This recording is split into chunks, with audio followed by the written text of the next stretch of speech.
Bonjour. Alors, ça peut vous paraître étonnant, je suis là moi. Alors, je m'occupe des enfants de Quichotte, des tentes sur le Vieux-Port. Il y a 700 000 étudiants mal logés. Nous, on se bat aussi pour que vous arrêtiez de bosser au McDo, vous arrêtez de dormir dans votre voiture pour ceux qui sont mal logés. On trouve ça extrêmement productif.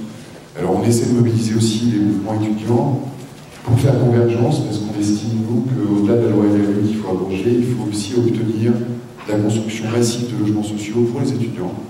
Je pense que c'est totalement légitime de réclamer ça. Ça fait très longtemps que sur le logement, en tout cas, vous êtes un petit peu aussi les abandonnés, on va dire, des pouvoirs publics. Il y a des interventions aussi des pouvoirs publics sur ces questions pour obtenir, pour vous, sûrement, la possibilité de mieux étudier, la possibilité de construire, la possibilité de plus profiter de ce moment, qui est quand même un super moment, le moment où on est étudiant. En tout cas, moi j'étais étudiant il y a une quinzaine d'années. C'était un peu moins compliqué pour se loger, c'était un peu moins cher. Voilà, donc nous on est très solidaires en tout cas de votre mouvement. On part sur un Tour de France du 15 mars au 15 mai. Alors la Bouddha a mis par exemple 0 expulsion, sans relogement. Là on vient de m'appeler, c'est pour ça que je pars en urgence sur une expulsion qui a eu à Marseille et rue Schumann, toute une famille qui est expulsée avec des forces de l'ordre. Je vais prendre la parole un peu au milieu de l'âge. Excusez-moi. Alors, on essaie, nous, de créer un mouvement fort, et c'est pour ça qu'on fait un Tour de France. On essaie de créer du réseau dans chaque ville, pour faire en sorte qu'il y ait convergence. Vous savez que sur la question du logement et des sans-abri, il y a beaucoup d'associations qui œuvrent sur le terrain, on n'entend pas, on peut, et qui sont très généralement subventionnées. Alors, vous connaissez le système de subvention, hein, on est subventionné pour agir, pour le compte de l'État. D'un seul coup, on est aussi lié, et on a une liberté de parole qui est bien moindre. Donc nous, on essaie de faire convergence pour... En tout cas, on a réussi, au niveau des associations, à se réunir, à se fédérer. Parce que nous, on représente la société civile, des citoyens. On est un mouvement très citoyen et on porte une expertise qui est maintenant, je dis, portée par un collectif qui a rencontré 3 fois Fillon cette année. Alors c'était marrant, il y a un an, les caisses étaient vides, il n'y avait plus du tout d'argent. On était liés par le déficit, Bruxelles, etc. On a mis des tentes à Notre-Dame, on s'est fait expulser très violemment par la police. On a été reçu par Fillon la semaine d'après, et d'un seul coup, il y avait 300 millions d'euros, un super préfet, des mesures, enfin vous connaissez ça. Quoi. Finalement, ce qu'il y a de bien triste dans ce pays, c'est qu'il faut se mobiliser pour mettre en lumière les inactions des politiques, pour au moins les mettre en danger. Voilà. Plus que cette question-là du logement soit abandonnée. Ça fait 50 ans que ça dure, 50 ans que ça n'avance pas. Je vous assure qu'il y a des solutions, je vous assure que ça peut aller très vite, et je vous assure qu'on peut gagner beaucoup pour vous, pour les prochains, sur ces questions-là. Alors on gravit des marches, on essaie de créer du réseau. L'idée, c'est que le 15 mai, dans toute la France, on va mettre des tentes. Et pour ça, on passe dans des villes pour sensibiliser, pour essayer de prendre la parole.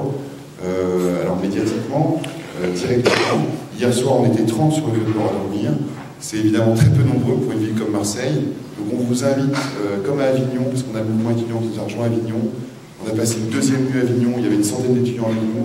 C'était magnifique. Magnifique pour les personnes à la rue, qui d'un seul coup ont senti un élan de solidarité très très fort. Magnifique pour les étudiants, parce que je peux vous dire que la nuit que vous allez passer, si vous venez sur le Vieux-Port ce soir, ça va être assez inoubliable. Et puis quelque part, on se rend compte aussi qu'à Limoges, à Strasbourg, à Avignon maintenant, et ben, les étudiants décident de saisir des tentes aussi comme moyen d'action. Au-delà de la loi LRU, ils demandent aussi la construction massive de logements sociaux, et je crois que ça c'est totalement légitime. Alors pour le grand public qui ne comprend pas trop la loi LRU, ce que c'est, etc., on voit bien que médiatiquement c'est dur de faire passer un message. Je pense que sur la précarisation des étudiants, en général, et sur le logement, et ben là, on peut taper très très fort, on peut être extrêmement légitime. Sur Avignon, par exemple, le directeur de l'université m'a dit qu'ils avaient des cas de prostitution sur l'université, pour se payer leurs études. Quoi. Donc à un moment, il faut arrêter tout ça. Nous, on vous invite à nous rejoindre, on vous invite à créer du réseau et du lien avec nous ce soir, même si vous ne dormez pas sur le campement, hein, venez nous voir, venez nous rencontrer, mais essayez de venir dormir. C'est quand même assez rare de pouvoir dormir sur le Vieux-Port, comme ça, mine de rien. Donc vous n'êtes pas trop nombreux, je pense qu'il y a un noyau dur ici, là, une quarantaine, 50 d'étudiants et de profs qui sont bien mobilisés. Ben, mobilisez-vous aussi avec nous. Il peut se passer des choses. Je pense qu'il peut vraiment se passer des choses. Voilà. Donc venez avec une banderole, venez aussi pour parler de votre problématique à vous, et puis utilisez aussi cette caisse de résonance qui sont les tentes pour relancer aussi quelque chose de peut-être. Voilà, je pense qu'il peut se passer des choses. Je vous dis à Avignon, à Limoges, à Strasbourg, ils vont sortir des tentes, ils sortent déjà des tentes dans les universités pour réclamer plus que la voisin blabla, j'ai peu dormi. Et voilà, il faut évidemment demander beaucoup pour avoir au moins un peu. Je vous remercie de votre écoute. Bon courage. Et puis,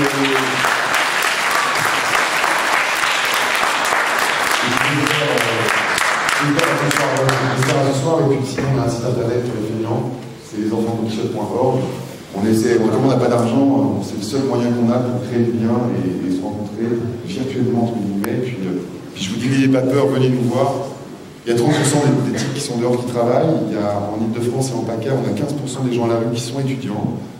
C'est juste, alors on voit que les plus cassés, on voit que les plus abîmés, on voit que ceux qui sont très alcoolisés, il faut casser les préjugés quoi, de tout le monde.